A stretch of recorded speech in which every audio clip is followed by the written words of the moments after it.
कस्तूरितिलकम् ललाटपटले वक्षस्थले कौस्तुभम् नासाग्रे वरमौक्तिकं करतले वेणुकरे कङ्कणम् सर्वाङ्गे हरिचन्दनं सुललितं कण्ठे च मुक्तावली गोपस्त्री परिवेष्टितो विजयते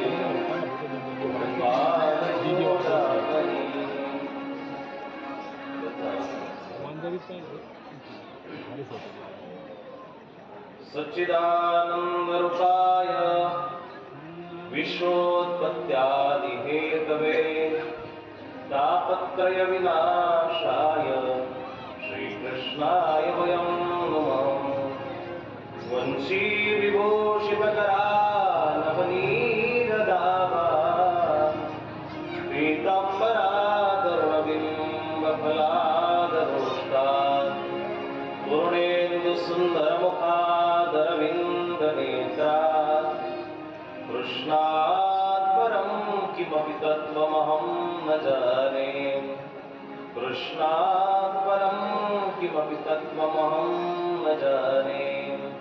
वसुदेवसुतं देवं कंसचाणूरमर्दनं देवकी परमानन्दं कृष्णं वन्दे जगद्गुरुम्।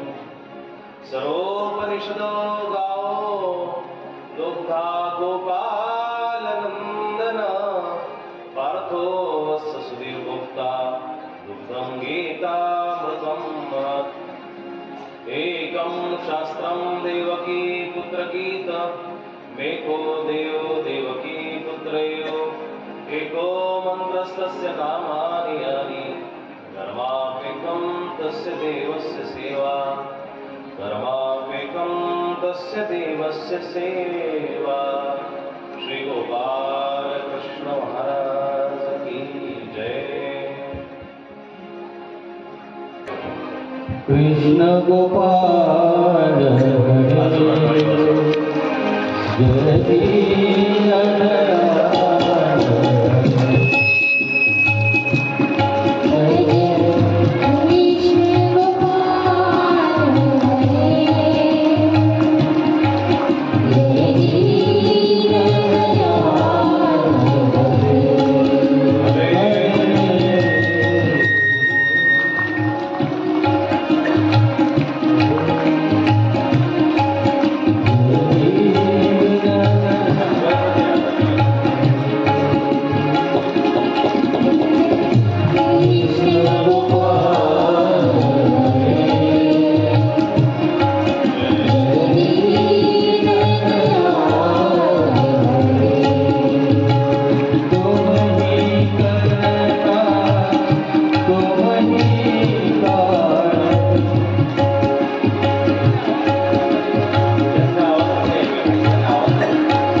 व्यवस्थित जाड बसा. मामे वैश्यसी युक्तेव महात्मानं मत्परायणं. झाले आता बऱ्यापैकी झाले. हे ना आता याला नॉर्मल ट्रिबल कर आणि नॉर्मल एकदम माझे बघ वायरी बघत जा पाहिजे. दुसरंच कनेक्शन दुसरीकडे जातं मग ते कनेक्शन व्हायरस निर्माण करतं. शिकाय माहिती आला ठीक आहे. आता राहू दे थोडा नाही परत गेलं कमी कर जसं होतं तसं कर.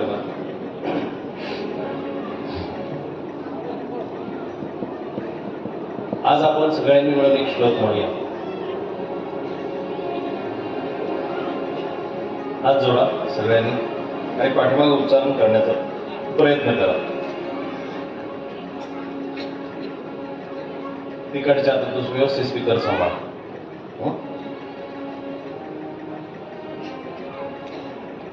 मन्मना भव मद्भक्तो मद्याजीमां नमस्कुरु मामे वैश्यसि युक्तेव महात्मानं मत्परायणं. पुरुष मंडळी तुमचा आवाज नाही आहे. सर्वधर्मान् परित्यज्य मामेकं शरणं व्रज.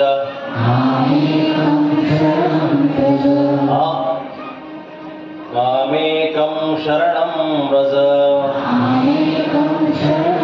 अहं त्वा सर्वपापेभ्यो मोक्षयिष्यामि मा शुच. मोक्षयिष्यामि मा शुच. श्री गोपाल कृष्ण महाराज की जय. श्री दत्तात्रेय चक्रपाणी महाराज की जय. श्री गोविंद प्रभु महाराज की जय. सर्वज्ञ श्री चक्रधर स्वामी की जय. उपस्थित सज्जनो, आजच्या गीता पर्वाला आणि श्रीकृष्णाच्या रसानुस्वादनाला रसानुमोदनाला ऐकत असताना श्रवण करत असताना 7वा दिवस उगवलेला. 7वी संध्या पार पडत असताना बेन थोडासा 7वी संध्या पार पडत असताना आपण सर्वजण या कथेला साक्षी आहात.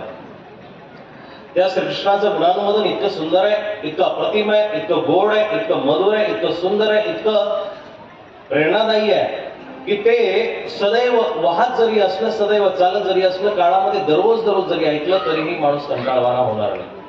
माणूस कधीही कंटाळणार नाही, इतकं गोड आहे.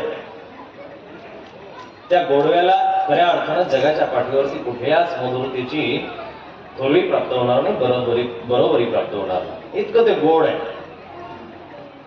तर त्या गोडीला आपण थांबवू शकत नाही. पण वेळेचं, काळाचं, नियोजनाचं आपल्याला बंधन असल्या कारणानं श्रीमद भगवद्गीतेतला श्रीकृष्ण तुम्ही अनुभवत आहात. आणि आजच्या चिंतनासाठी गीतेमधले थोडे दाखले मी तुम्हाला दिले.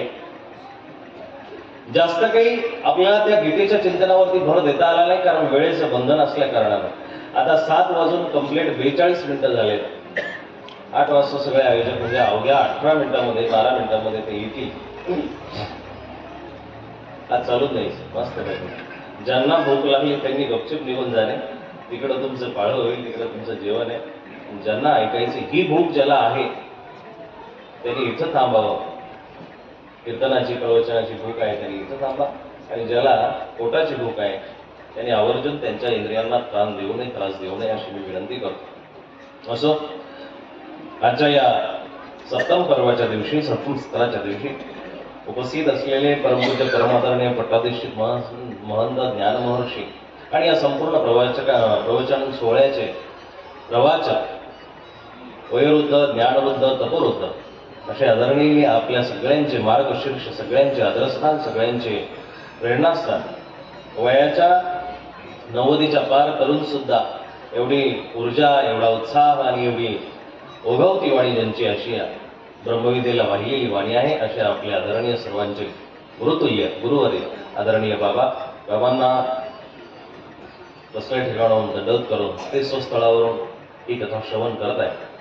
या कथेमध्ये आज जे उपस्थित झाले परमपूज्य परमादरणीय पट्टाधीक्षित महंत श्री इंगोलीकर बाबाजी, परमपूज्य परमादरणीय दादा, परमपूज्य परमादरणीय आमचे मार्गदर्शक आणि आदरस्थान आदरणीय शिवराज बाबाजी दादाजी आणि या कार्यक्रमाच्या आयोजक मंडळी, आदरणीय तपस्वी ताई, आई, अक्का, मावशी ताई, आत्या जेवढ्या पण उपस्थित असतील आणि पाठीमागे सुद्धा मातृशक्ती ज्या आहेत त्या सगळ्या मातृशक्तीला, पितृशक्तीला, बालगोपालांना वंदन करतो, दंडवत प्रणाम करतो. दंडवत प्रणाम, दंडवत प्रणाम.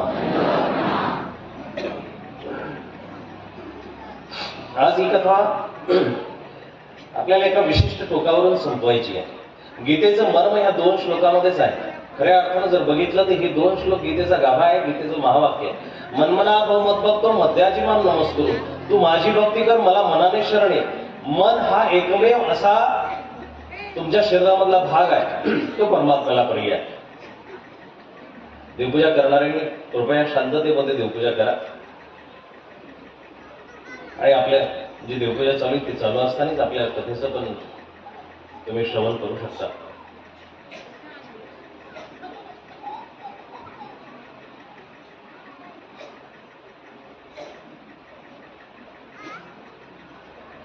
आरंभ खूप महत्वाचा आहे. म्हणून शुभारंभाच्या सुरुवातीला आपण देवी देवतांना वंदन करत असतो, इष्टाला वंदन करतो, भगवंताला वंदन करतो. सुरुवातीलाच प्रथम ग्रासेच मक्षिका एक सुभाषित आहे. पहिल्या घासाला जर माशी आली तर पोळी पचेल का? गुळवण्यामध्ये किंवा त्या साध्या भाजीमध्ये तशी कधी कधी गंमत होत असते. 6 दिवसाची कथा आपली तशी सुंदर रीतीनं पार पडली. 7व्या दिवशीचा पण शेवटचा दिवस गोड व्हावा या न्यायाने आपल्याला सुंदर असा गोड शेवट करावा लागेल. तरीही आज माझी चूक नाहीये, मी 7व्या दिवसाची तयारी करून आले. थोडं आता कमी जास्त झालं तर ते तुम्ही समजून घ्या. मनमना भव मद्भक्तो मध्याजी माम नमस्कुरु. तो प्रश्न तुम्हाला बघायचा आहे आणि तो मनाने बघायचा, मनातून बघायचा, मनापर्यंत बघायचा आहे. मनाच्या तळागाळापासून तो प्रश्न बघितल्यानंतर तुम्ही त्या प्रश्नाच्याही मनापर्यंत पोहोचणार. हा या श्लोकाचा भाव आहे. मतपरायण, त्याचं परायण होण्यासाठी, त्याच्या सदृश्य होण्यासाठी, तत् सदृश्य होण्यासाठी साखरेचा गोडवा महत्वाचा आहे की साखर महत्वाची आहे? साखरेचा गोडवा महत्वाचा आहे, साखर महत्वाची नाही. साखर साखरेला खाऊ शकत नाही. कृष्णाचा गोडवा महत्वाचा आहे. कृष्णापर्यंत भेटणारा जो गोडवा आहे, त्याचा जो गोडवा आहे, तो गोडवा तुम्हाला प्राप्त करण्यासाठी मनातून मनापर्यंत किंवा त्याच्यापर्यंतचा प्रवास हा या कथेचा सारांश गर्भित असलेला आत्मा आहे. या श्लोकाने 9व्या अध्यायातील ह्या श्लोकाने सांगितलं की मनापासून तुम्ही भगवंताची भक्ती करा. मनमना भव मद्भक्तो मध्याजी माम नमस्कुरु. तू मलाच नमस्कार कर, मलाच वंदन कर, मलाच भज, मलाच पूज, मलाच सगळं कर.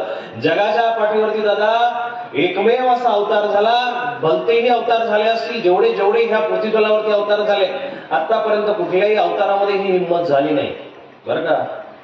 तुम्ही रामायण वाचा, महाभारत, दुसरे इतर ग्रंथ वाचा, शिवपुराण वाचा, देवी पुराण वाचा, देवी भागवत वाचा, इतरही तुम्ही धर्मसंप्रदायाचे ग्रंथ वाचत असाल, कुठल्याही शक्तीमध्ये, कुठल्याही अवतारामध्ये ही हिंमत झाली नाही की उघडपणे पुढे यावं आणि सांगावं की मी तुम्हाला मोक्ष देऊ शकतो. पण एकमेव गीतेमधला भगवान गोपाल कृष्ण सांगतो की तुम्ही मला शरण या, अहम तो सर्व पापेभ्य मोक्षयिष्यामि मा शुच. तुम्ही मला एकदा शरण आले की मी तुम्हाला मोक्ष दिल्याशिवाय सोडणार नाही. भगवंताची भगवान गोपाल कृष्णाची ताकद आहे आणि म्हणूनच त्याला पहिल्या दिवशी मी सांगितल्याप्रमाणे त्याला पूर्ण अवतार असं म्हणतात.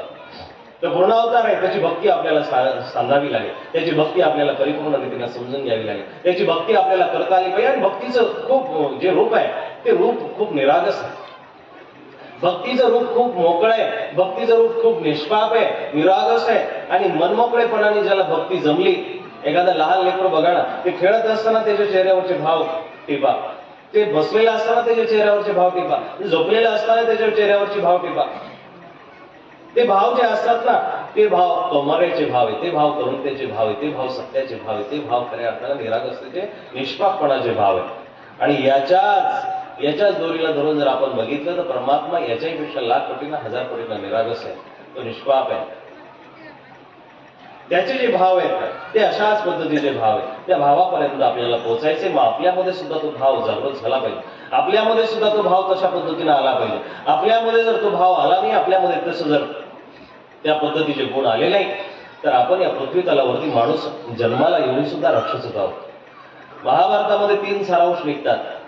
मनुष्य जर या पृथ्वी तलावरती तुम्ही म्हणून जर आलेला असाल तर मनुष्य म्हणून टिका, तर तुम्ही अर्जुन आहात. मनुष्य म्हणून जर तुम्ही टिकले तर तुम्ही अर्जुन आहात. मनुष्याच्या खालच्या पातळीला जर तुम्ही गेले तर तुम्ही दुर्योधन आहात.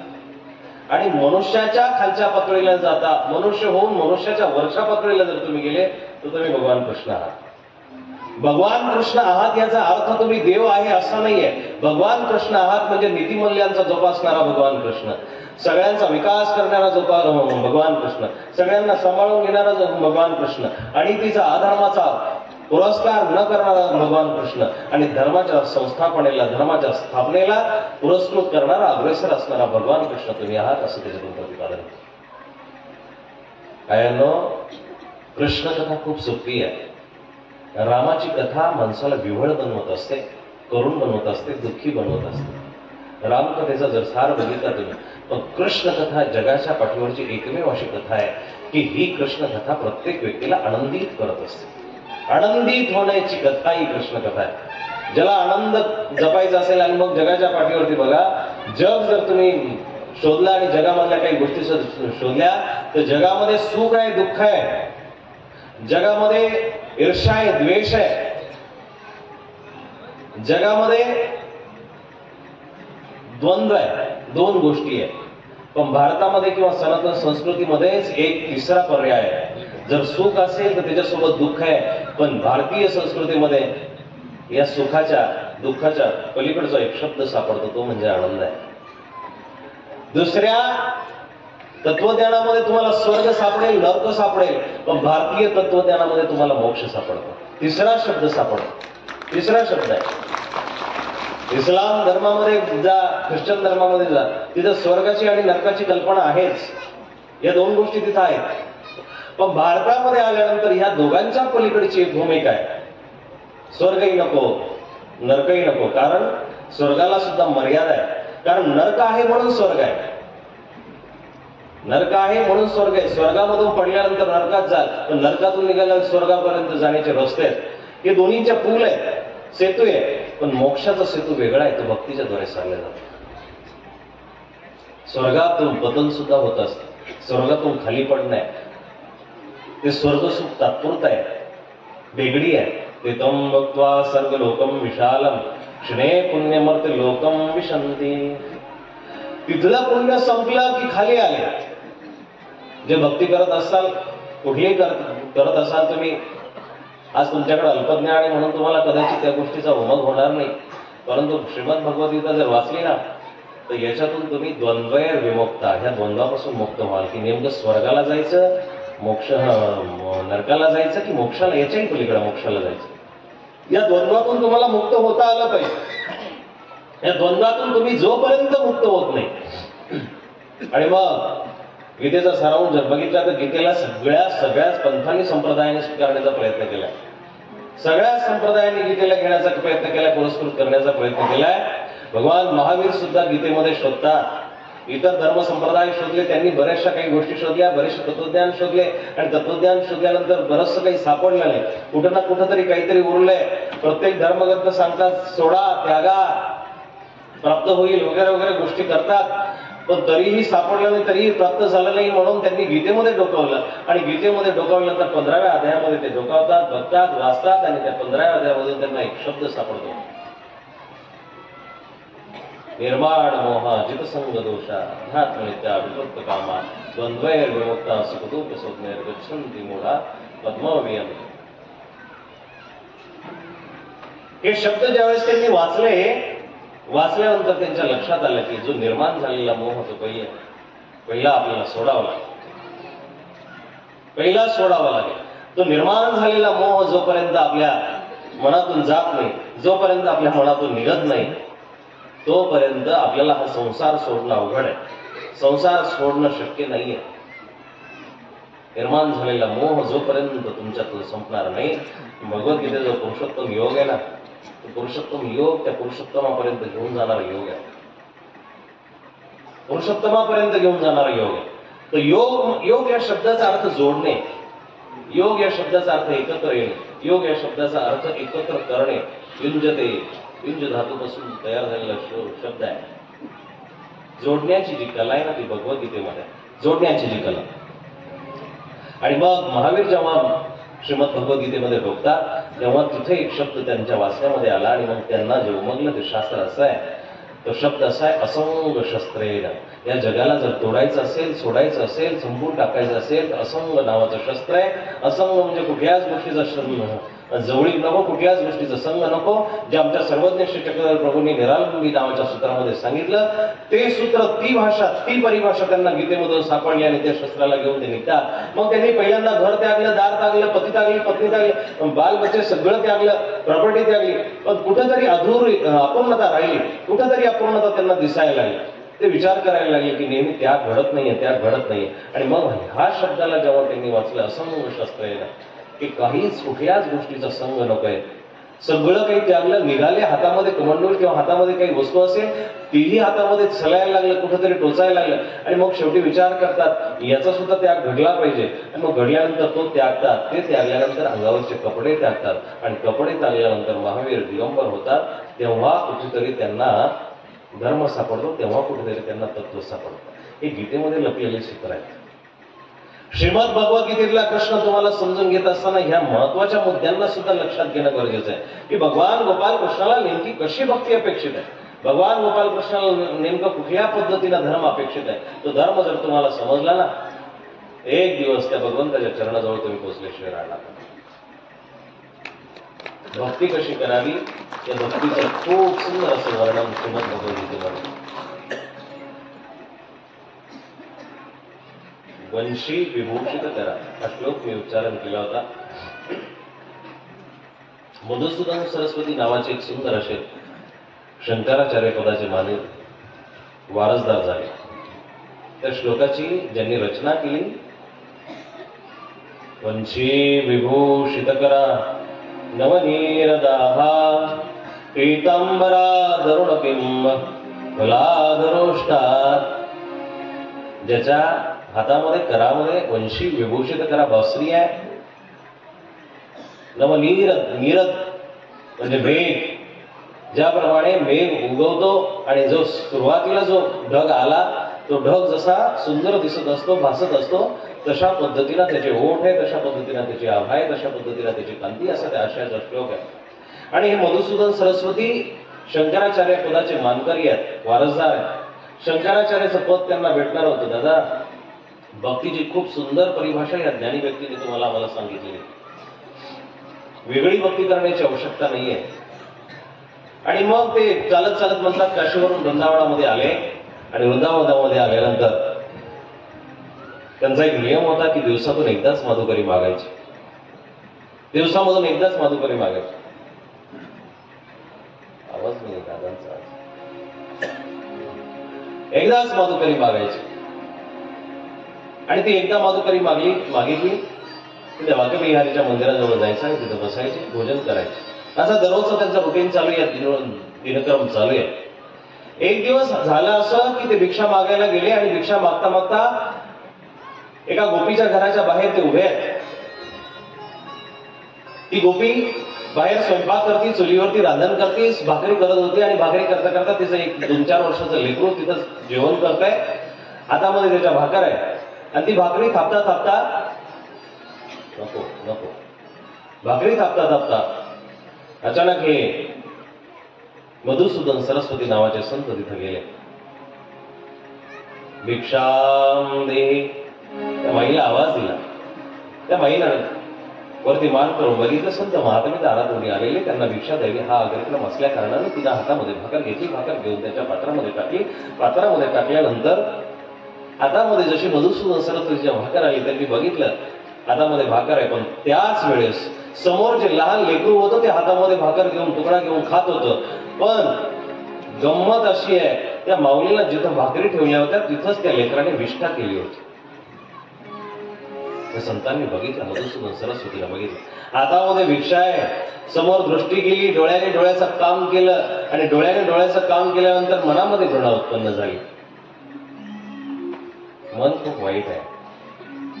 मनाने सगळे पराक्रम तयार केले. मन के हारे हार, मन के जीते जीत. बघितला का छावा? बघितला? बघितला तुम्ही? बघितला? हो ना? नाही,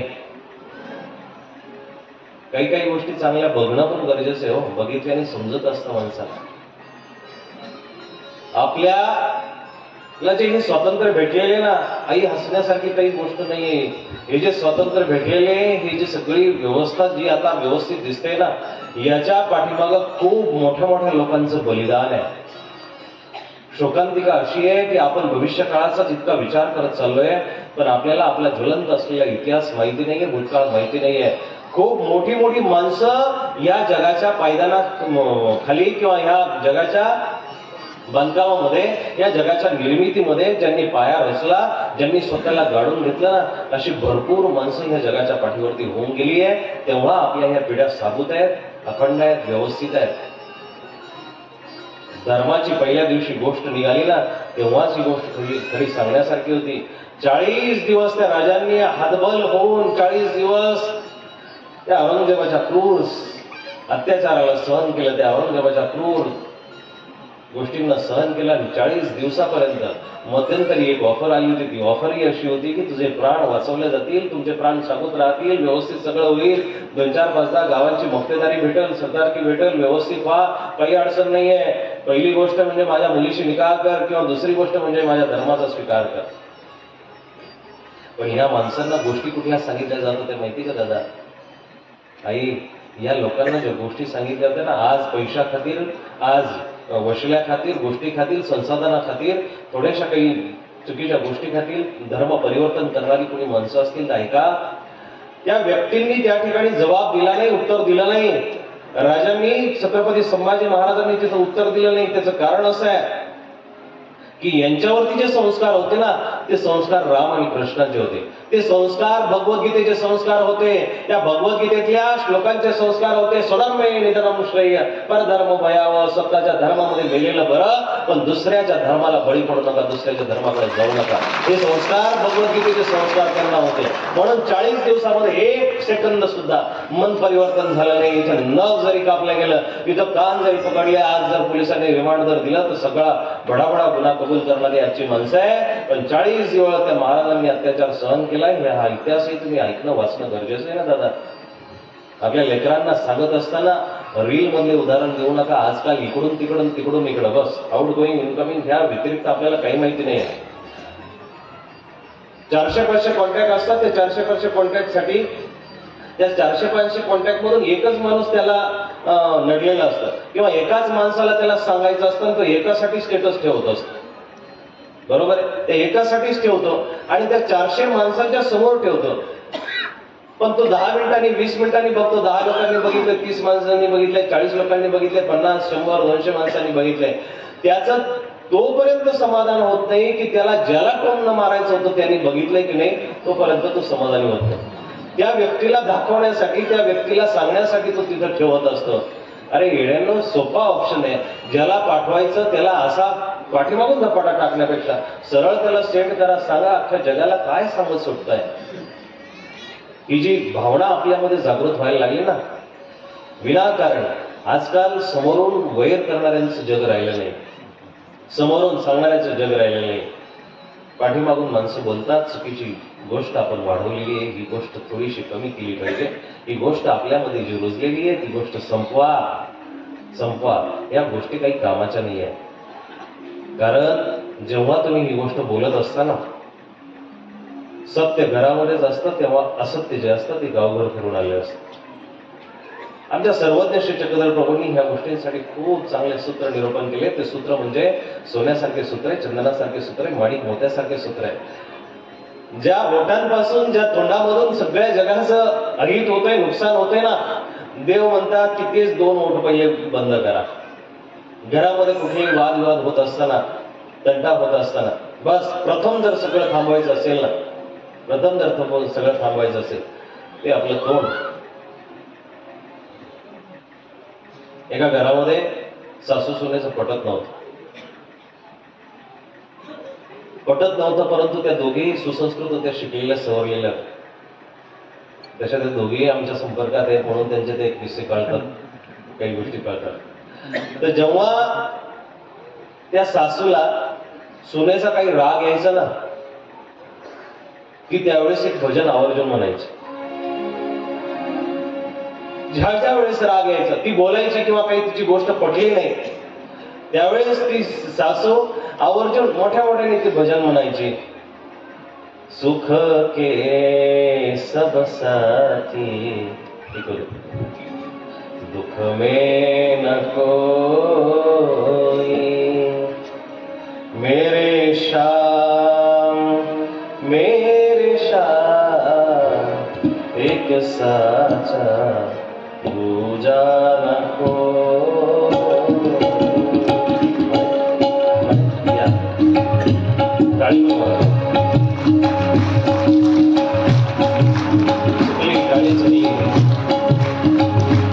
सुख के सब साथी दुनिया को,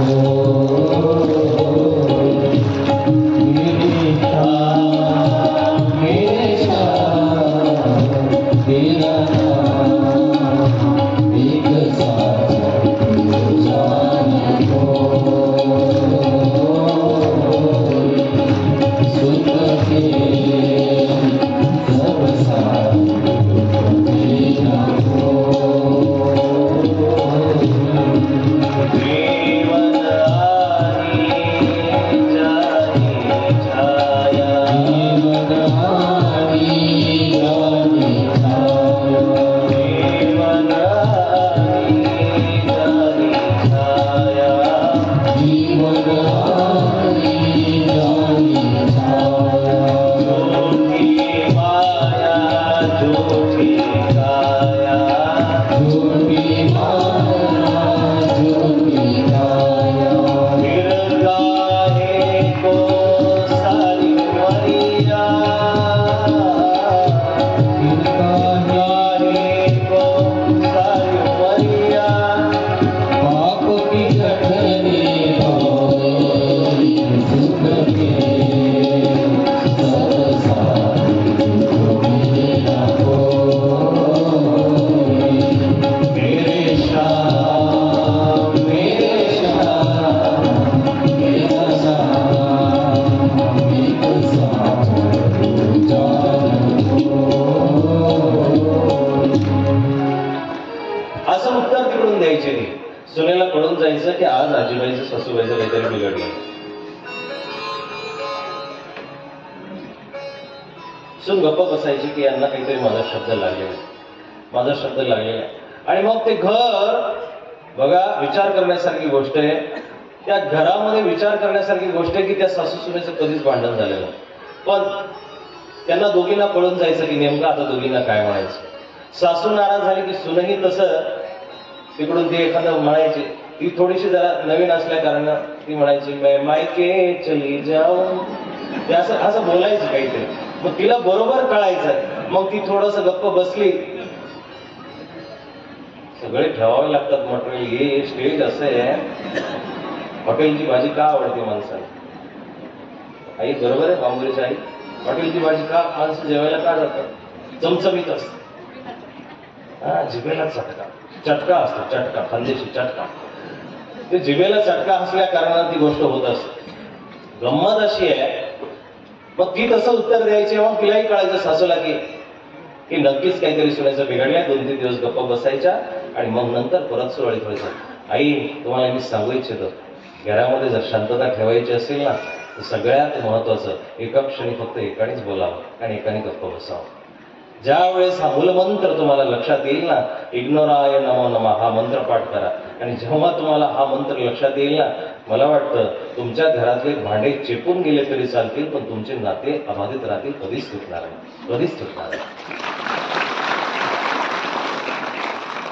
सुख दुःखे समय कृत्वा लाभा लाभो जया जय. प्रसंग येते का?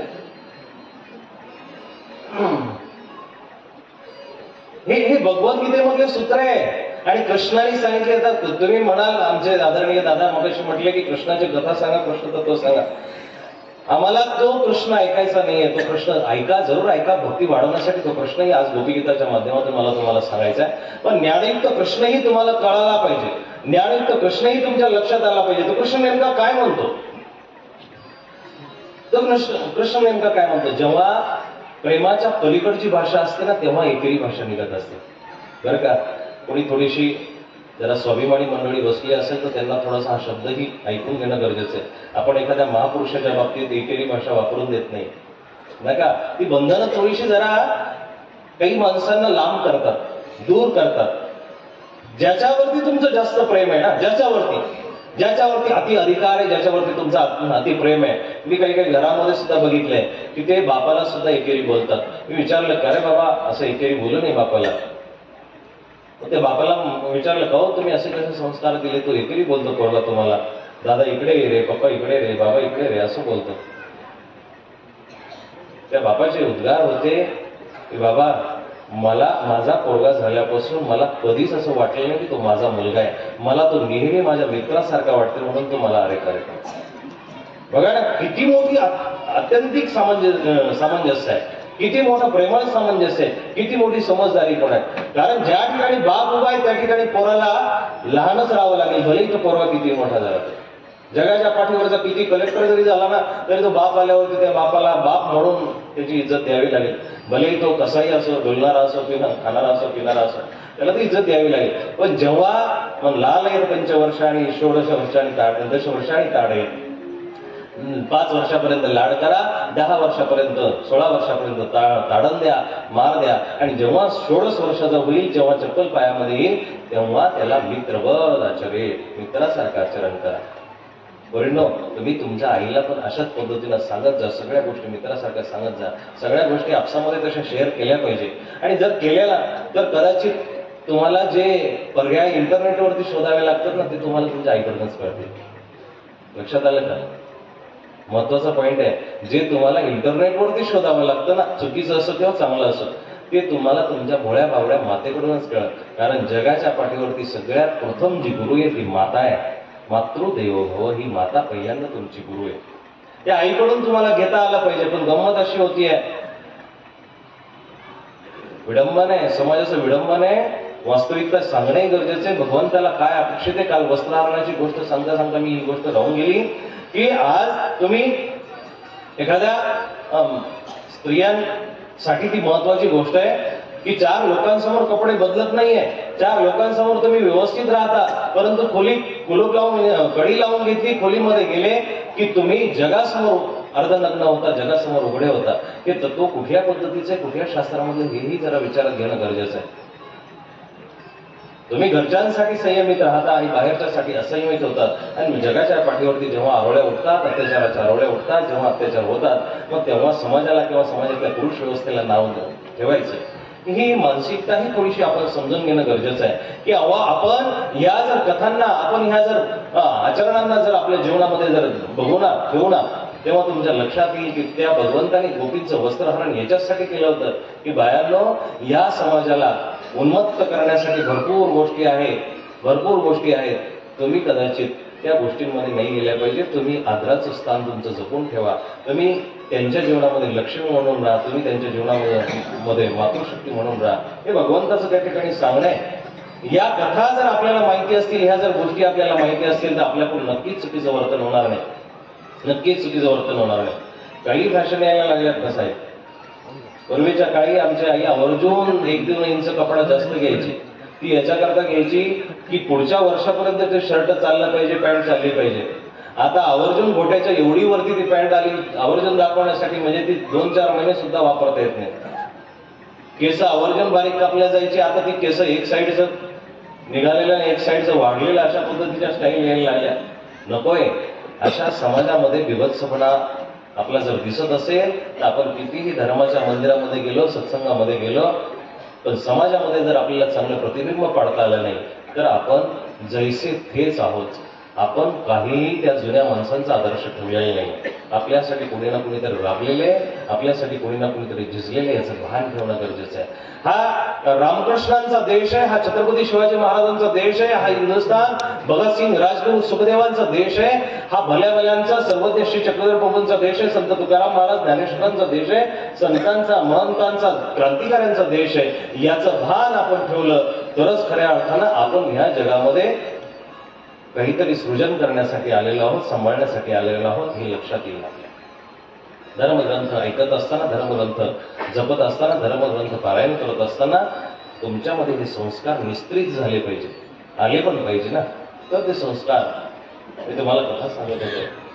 ब्राह्मण मधुसूदन सरस्वती, या मधुसूदन सरस्वतीने जेव्हा भिक्षा घेतली आणि भिक्षा घेतल्यानंतर त्यांच्या लक्षात आलं की समोर विष्ठा पडलेली, हातामध्ये भाकरी आहे आणि हातामध्ये ती भाकरी बघितल्यानंतर त्यांना कळस उत्पन्न झाली.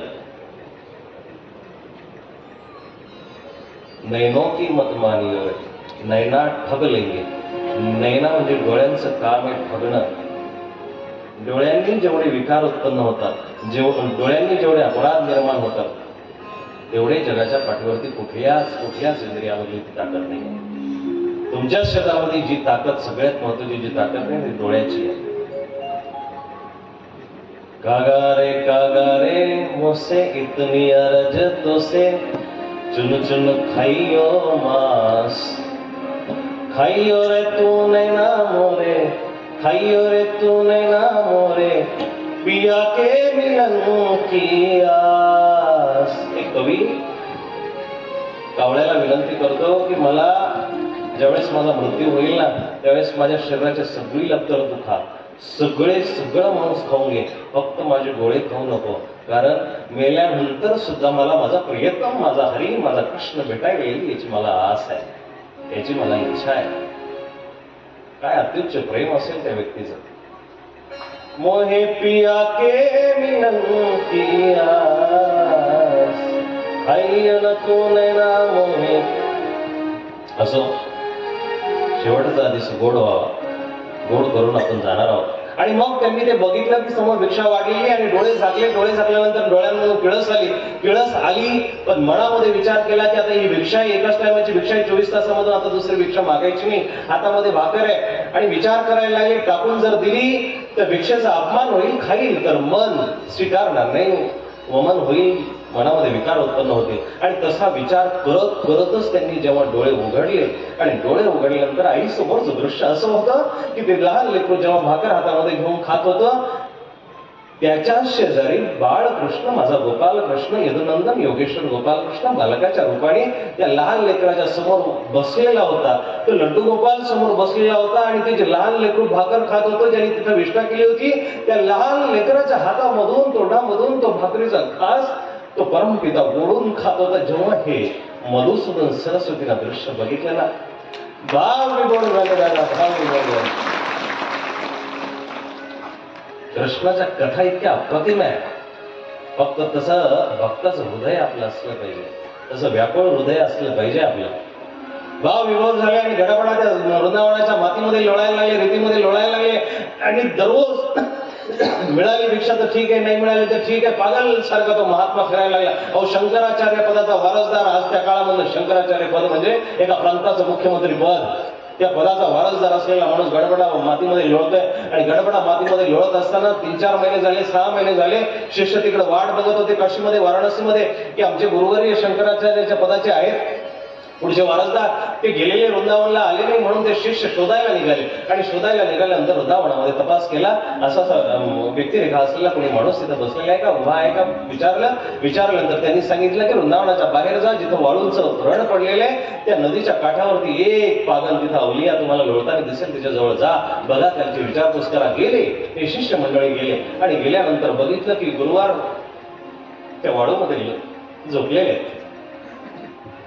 जाऊन पाहिला, नमस्कार केला आणि नमस्कार केल्यानंतर शिष्यांच्या चक्कच डोळ्यामध्ये पाणी आलं. अरे, हा माणूस अंगाला एवढासा मळ सुद्धा न ठेवणारा, त्रिकाळ संध्या करणारा, त्रिकाळ स्नान करणारा आणि असा गडबडा वाळूमध्ये लोळतोय.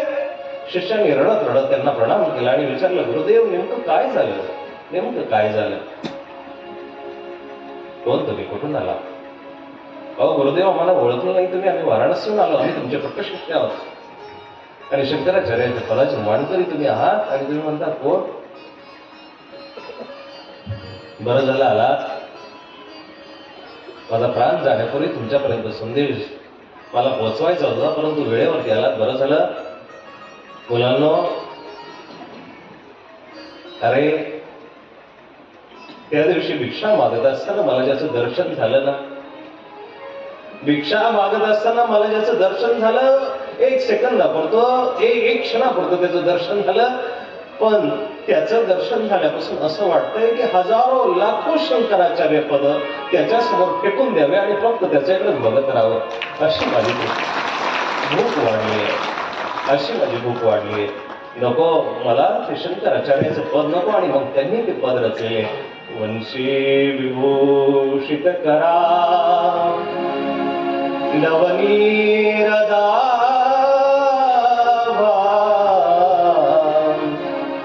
पीतांबरा धवनबिंब फलाधरोष्टात्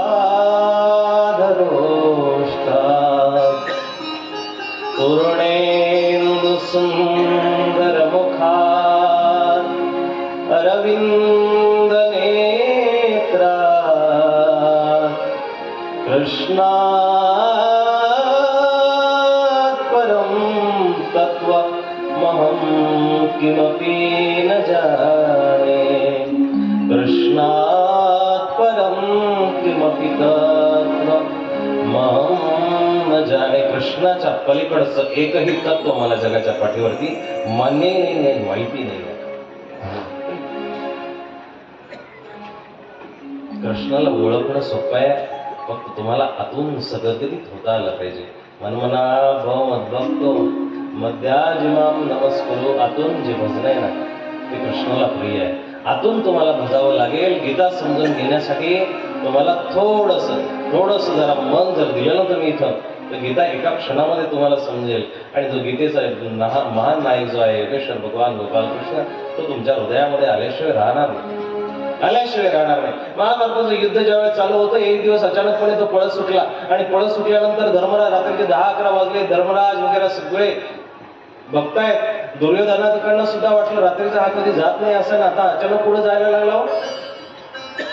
हा एकटाच त्याच्या पाठीमागं जायला लागले. गेले तर अर्जुनाच्या राहुटीमध्ये तो घुसला. अर्जुनाच्या राहुटीमध्ये घुसल्यानंतर धर्मराजही पाठीमागून आहे, बाकीचे नकुल सहदेव पाठीमागून आहे, भीम पाठीमागून आहे. आणि अर्जुनाच्या राहुटीमध्ये गेल्यानंतर यांनी जाऊन डायरेक्ट अर्जुनाचे पाय दाबायला सुरुवात केली. प्रसंग बघा किती सुंदर आहे. डायरेक्ट जाऊन अर्जुनाचे पाय दाबायला सुरुवात केली. पाठीमागून धर्मराज आला आणि धर्मराजाने हळूच खांद्याला हात लावला. अर्जुन, कन्हैया, अरे चुकीचं करतोय ना, अर्जुन तुझ्यापेक्षा लहान आहे, तू एवढा त्याचा आमचा सगळ्यांचा रक्षित आहे, त्याचा एवढा हितक्ष आहे, आणि तू त्याच्या अचानक असे पाय दाबतोय. कृष्णही हळूच धर्मराजाच्या कानामध्ये म्हटले, राजन, जरा फक्त अर्जुनाच्या तोंडाजवळ कान न्या. कान नेलं म्हणजे तुम्हाला समजेल. हळूच धर्मराज पुढे झाला. पुढे झाल्यानंतर हळूच अर्जुनाच्या तोंडाजवळ धर्मराजाने कान नेले. आणि मग त्या कानातून जो मूलमंत्र चालला होता, श्रीकृष्णाय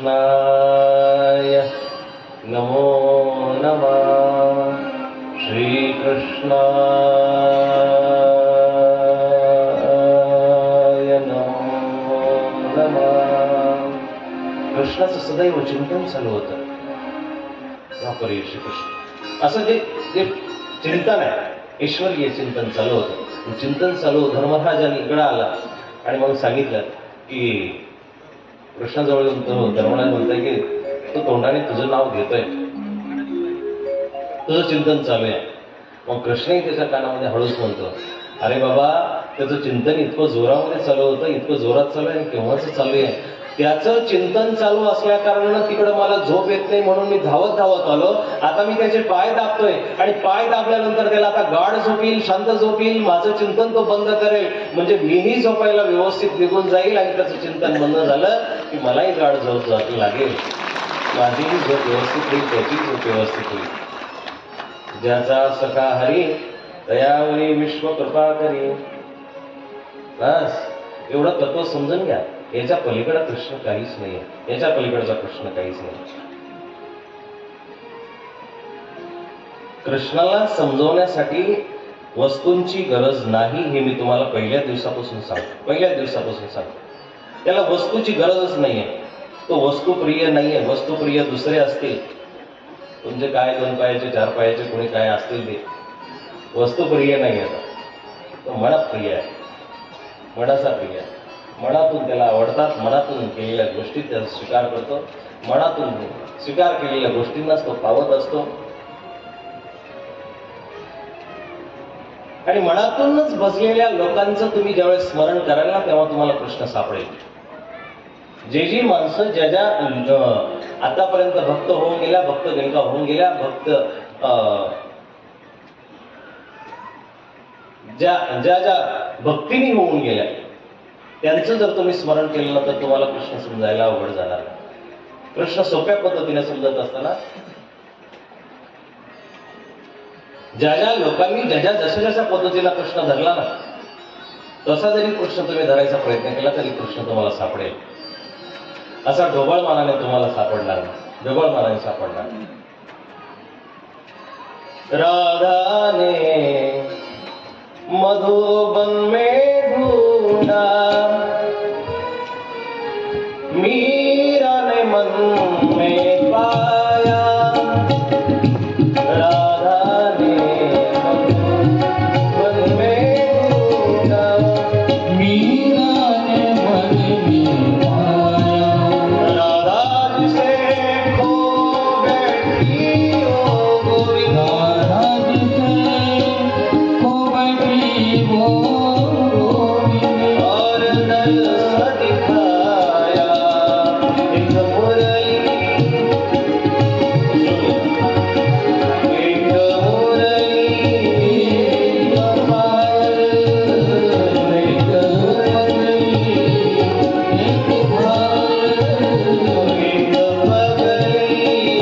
एक घायल, एक पगली एक घायल, एक पगली एक घायल. अंदर दोनों की हमें बोलो, अंदर दोनों की प्रेम बोलो.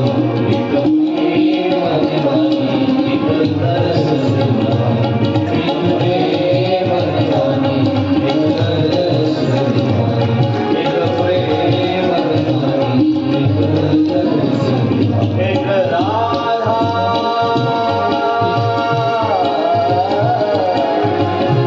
एक राधा, एक राधा, एक मीरा, दोनों ने श्याम पूजा.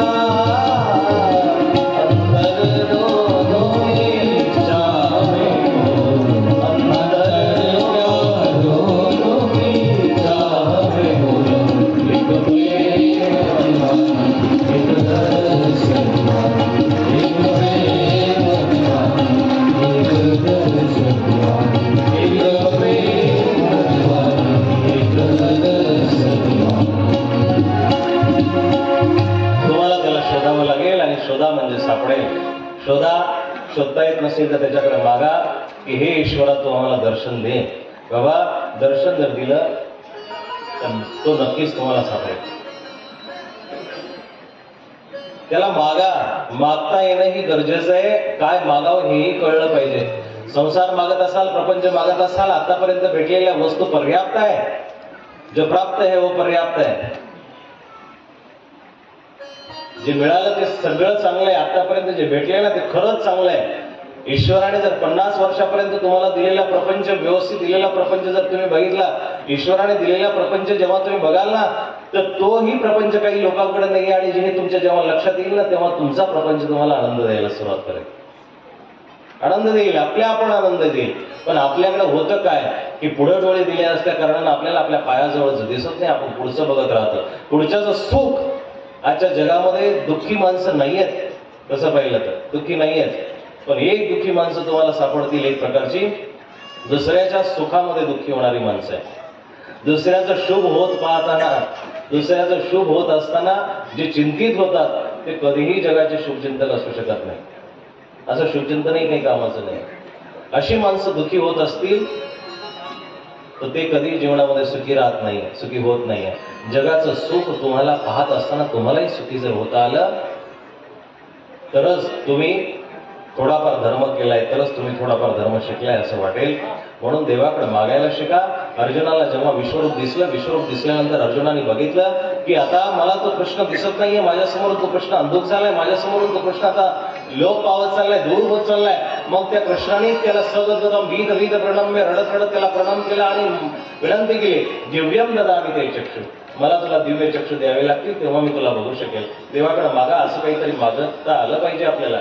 चांगलं आपण जर मागितलं ना, अर्जुनासारखी भक्ती करत असाल तर दिव्यम ददामि ते चक्षु, देवाकडे चांगले डोळे मागा, सुंदर दृष्टी मागा. या प्रपंचाकडं व्यर्थ रूपाने बघण्याची दृष्टी मागा आणि परमात्म्याकडं नित्य दृष्टी बघण्याची दृष्टी मागा.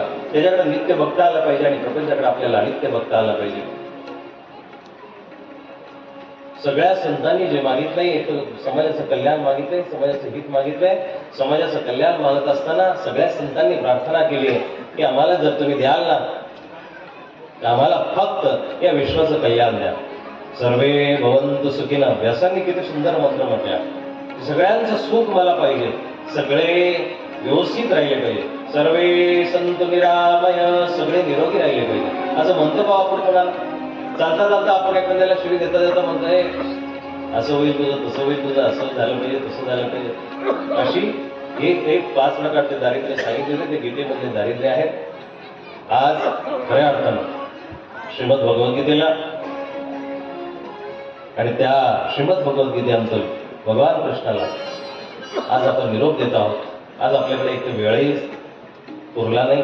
आणि दुसरी गोष्ट अशी की माईकवाल्या दादाचेही उपकार मानायचे होते. आज त्यांनीही आपल्यावरती उपकार केलेत म्हणून आज आपली कथा, तरी जे जे चांगलं आहे ते घेऊन जा. गीतेचं सार मला थोडक्यामध्ये 2-4 शब्दामध्ये जे सांगायचं होतं मी थोडके शब्द तुमच्या समोर सांगितले.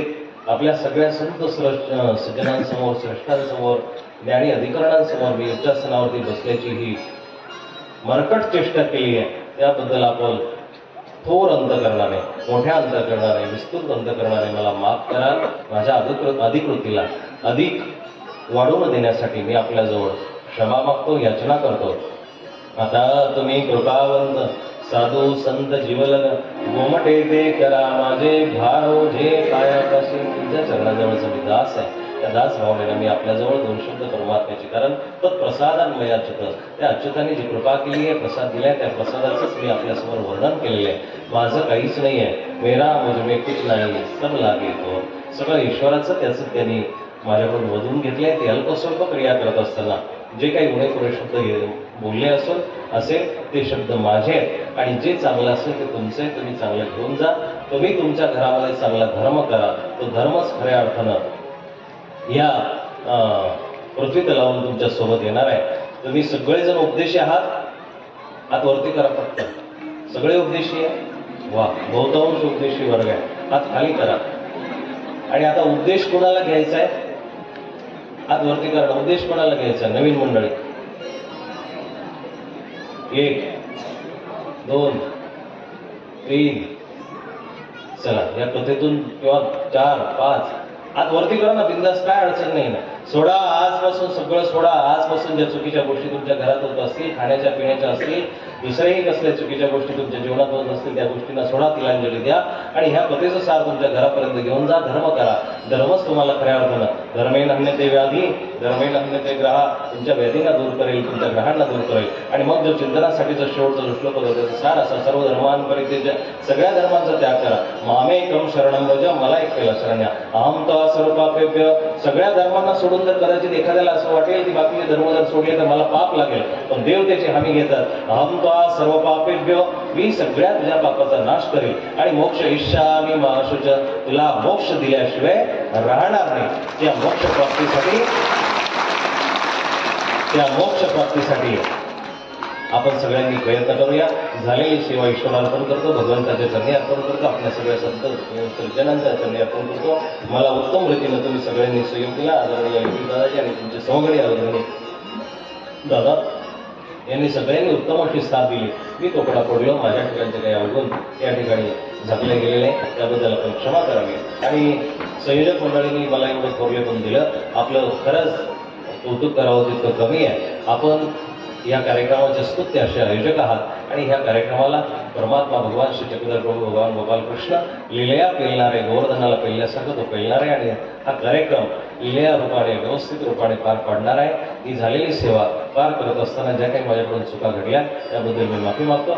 आयोजकांचे आभार. त्याच्यामध्ये आमचा आवर्जून जो योगी परिवार आहे, आदरणीय प्रकाश शेठ, आदरणीय ऋतुकाका, आदरणीय अशोकदादा, आदरणीय मदत भाऊ, आदरणीय पाचवे बंधू अण्णा, आदरणीय भूषणदादा, किरणदादा, सगळे जे उपस्थित मला ज्यांची नावं पाठ आहे, आदरणीय आमच्या ताई सगळ्या, त्यांच्या ज्या काही धर्मपत्नी असतील, भगिनी असतील, सगळा जो परिवार आहे त्यांचा सगळा नातलग परिवार, आत्कृष्ट परिवार आणि आदरणीय वालेदास बाबाजी, आदरणीय मराठी बाबाजी, आदरणीय प्रवीणदास दादाजी आणि त्यांच्यासोबत सगळी राबणारी मंडळी, या सगळ्यांच्या मी ऋणामध्ये राहू इच्छितो.